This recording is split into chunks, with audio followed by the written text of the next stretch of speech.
At patuloy nga nangyayari ang labanan sa pagitan nila Don Prix at sa grupo ni Jing. Dahil nga sa labanan nilang nangyayari ay tumitindi ang mga pinsala. Unang-una ay makikita nga natin dito si Zeno na bagsak na nga rin ito dahil nga sa pakikipaglaban niya kay Don Prix. Sa kadahilan ng pagkalagas nila dahil sa hindi pa nga nila matalo etong si Don Prix, ibinuhos na ni Gon ang lahat ng makakaya niya. Ito na nga lang ang natitirang lakas ni Gon. Kung maalala natin na pinabagsak nga neto ni Gon sa isang tira etong kapangyarihan ni Don Prix. Sa pagkakataong namang ito ay kaya na kaya ni Gon na talunin etong hari ng Dark Continent sa taglay niyang kapangyarihan ngayon. Dito naman tayo kay Kite. Sa pagkakataon nga ito ay wala nang ibang iniisip etong si Kite kundi ang lumaban na lang hanggang katapusan dahil wala na nga rin silang pagpipilian pa. Gon, wala nang ibang paraan kung ito man ang huli. Mabuti pang tayo ay lumaban na lang. Hindi na nga ito kinagulat pa ni Gon dahil mismo siya ay kanina niya pa ito ginagawa. Wala na nga silang naisip na paraan kundi ang labanan at subukang talunin etong si Don Prix. Bilib ako sa inyo, mga matatapang na bata. Pahangan nyo na naman ako dahil sa katapangan ninyo.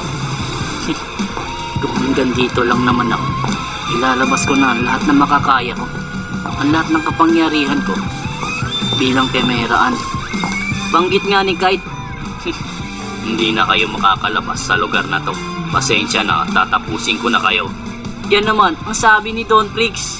At bigla na ngang bumangon mula sa pagkakabagsak etong kapangyarihan ni Don Prix. Mapapansin natin na putol nga ang kaliwang braso nito dahil sa ginawa ni Gon. Ngunit muli nga itong nabubuo at parang baliwala nga lang ang ginawa ni Gon sa atake na yon. At eto na nga, buo na nga ulit ang katawan netong kapangyarihan ni Don Prix. Ni hindi man lang ininda ang malakas na pag-atake ni Gon na yon. Napag-isipan ni Kite at Gon na magsabay ng lumaban. Susubukan nila ang paraan nito kung uubra ba dito sa hari ng Dark Continent na si Don Prix. Hindi ko akalain na may ganyang kalakas na tao. Paano niya napag-aralan ang ganyang kataas na level sa paggamit ng Nen? Banggit nga ni Kite, wala na akong pakialam kung ito na ang huli. Yan naman ang laging iniisip ni Gon sa tuwing wala ng paraan. Balik na nga tayo dito kay Don Prix na nakatingin at handa ng sumugod. At eto na nga, napakabilis na pag-atake mula dito kay Don Prix. Talagang wasak nga ang buong paligid nito. At nabiyak nga ang ibang bahagi ng lugar dahil sa pag-ataking yun. Nakailag naman agad etong si Kite at iniisip niya kung nasaan nga etong si Gon. Ang hindi niya alam ay nakaiwas nga agad ito at paatake pa nga dito kay Don Prix. Makikita nga natin na napakalakas na aura ang inilalabas dito ni Gon para sa kanyang gagawin na pag-atake. Eto na nga ang napakasolid na suntok ni Gon. Sapul na nga na naman itong inilalabas na abilidad ni Don Prix. Napakaganda nga ang pag-atake na yun at sapul nga sa muka etong kapangyarihan ni Don Prix. Mukhang hindi pa nga ito tapos at may kasunod pa na atake dito mula kay Gon. Ayan, sapul na naman. Gulat na gulat nga itong si Kite dahil nga sa ipinapakitang pag-atake ni Gon. Ibang klase yun. Napakagaling ng ginawa mo, Gon. Yan nga nasabi ni Kite dahil nga sa pinamalas na pag-atake ni Gon. Ayan na nga at nalibing na nga na naman itong kapangyarihan ni Don Prix. Nako, at ito pa, may kasunod pa nga. No, hindi maaari. Paano niya nagagawa ang lahat na yun? Saan siya kumukuha ng lakas? Hindi ako makapaniwala sa pinapakita niya. At may pahabol pa nga etong si Gon na pag-atake para dito kay Don Prix. Enjoy watching. At ayan, sapul na naman. Wasak na wasak nga ang buong paligid nito dahil sa kagawa ni Gon. Like, Talagang share, napakasulit ang subscribe. lakas at atake na ginawa niya para kay Don Prix. Ibinubuhos na talaga ni Gon ang lahat ng lakas niya at ang makakaya niya para nga talunin itong si Don Prix. Muli ay baksak nga na naman itong kapangyarihan ni Don Prix. Sa pagkakataong nga ito ay mukhang napupuruhan na nga ni Gon ito ang kapangyarihan ni Don Prix. Unti-unti namang nilalapitan ni Gon kung nasaan bumaksak itong si Don Prix. Makikita nga natin na galit nga itong si Gon. At wala talaga siyang balak pagbigyan ang kalaban niya ngayon. Ngayon, tatalunin kita. At kung matatalo kita, hindi na ikaw ang hari ng Dark Continent. Yan nga ang banggit ni Gon habang nakatingin nga siya dito kung saan nakabaksak ang kalaban niya. Ayos, mukhang may pag-asa pa kami. Napakalakas mo talaga, Gon. Ibang klase ka. Natutuwang reaksyon ni Kite.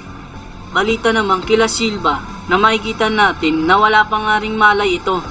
Kung matatandaan natin, si Silva ang unang nawalan ng malay dahil sa pakikipaglaban dito kay Don Prix. At ganon din naman si Sig Soldig na sinubukan niyang talunin. Eto nga ang hari ng Dark Continent. Ganon din naman si Killua.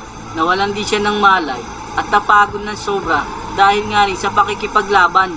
Silang lahat nga ay nakipaglaban, ngunit nabinggo nga ito para talunin ang hari ng Dark Continent na si Don Prix. Lumapit din itong si Kite kung nasaan din si Gon. Pinapakiramdaman nga nila kung ano nga ang nangyari sa kalaban. Napakagaling ng ginawa mo, Gon. Sa palagay ko, ay malaki ang pinsala na natamo niya ngayon dahil sa ginawa mo. Yan naman ay papuri ni Kite kay Gon. At napatingin nga itong si Gon kay Kite. Hindi ang mga ganong atake ang makakatalo sa akin. Ngunit eto na nga at nagbabalik nga etong si Don Prix. At agad nga itong napansin ni Kite. At talagang gulat na gulat nga itong si Kite sa nakikita niya. Sa pagbabalik nga neto ni Don Prix na parang wala man lang itong galos sa kabila ng malalakas na pag-atake ni Gon. At agad-agad nga itong umatake. At ayan nga, sapul nga itong si Gon. At talagang salong-salo nila ang pag-atake ni Don Prix na ito. Eto namang si Kite ay pilit na sinasangga at pinipigilan ang atake na ito. Ngunit talagang sadyang malakas ang puwersa nito at tumalsik nga etong si Gon. Meron pang ang pahabol etong si Don Prix na isang malakas na tira para sa kanilang dalawa. Napakalakas nga na pagsabog ang nangyari. Ano na kaya ang nangyari kay Gon at Kite sa kabila ng malakas na pagsabog? Yumanig nga ang buong paligid kung saan sila naglalaban dahil nga sa atake ngayon na gawa ni Don Prix. Ngunit ang akala natin ay baliwala lang kay Don Prix ang mga pag-atake ni Gon.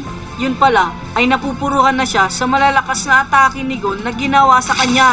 Balik na tayo sa ginawang atake ni Don Prix. Makikita nga natin na wasak nga ang kabilang bahagi nito kung saan sila naglalaban.